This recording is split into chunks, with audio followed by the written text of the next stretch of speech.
ரொம்ப நாளா வாங்கணும்னு நெனச்சிட்டு இருந்த இஃப்தார் பாக்ஸ ஃபைனலா கையில வாங்கியாச்சு. சைத்தூன்ல தாங்க ஆர்டர் பண்ணியிருந்தேன். பேக்கிங் நெஜமாவே வேற லெவல்ல பேக் பண்ணியிருந்தாங்க.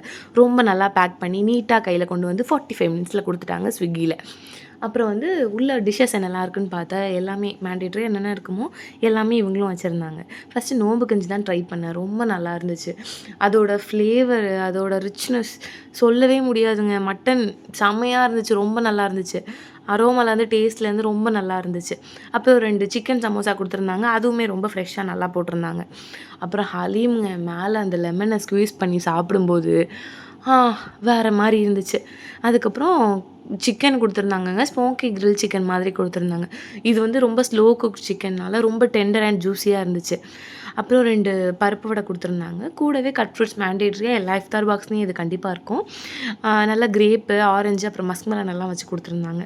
அப்புறம் வந்து ஸ்வீட்டுக்கு டிஃபரெண்ட்டா ரவாயில பாயாசம் குடுத்துருந்தாங்க. அப்புறம் இவங்களோட ஜூஸுங்க நல்லா பல்பி கிரேப் போட்டு நல்லா குடுத்துருந்தாங்க.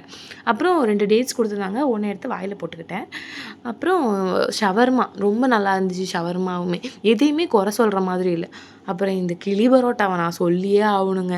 அந்த ஃப்ளேவர்ஸ் எல்லாம் நிஜமாவே இவங்களோட இதில தான் ரொம்ப உள்ள இறங்கி, அதோட ஃப்ளேவர் ரொம்ப நல்லா எடுத்து குடுத்துச்சு. அப்புறம் பிரியாணி, மட்டன் பிரியாணி தான் வச்சிருந்தாங்க. மட்டன் பீஸஸுமே ரொம்ப நல்லா இருந்துச்சு. ஓவராலா குடுத்த ஹைப்புக்கு நான் ரொம்ப ரொம்ப ரொம்ப ஒர்த்தா இருந்துச்சு இந்த இஃப்தார் பாக்ஸ்.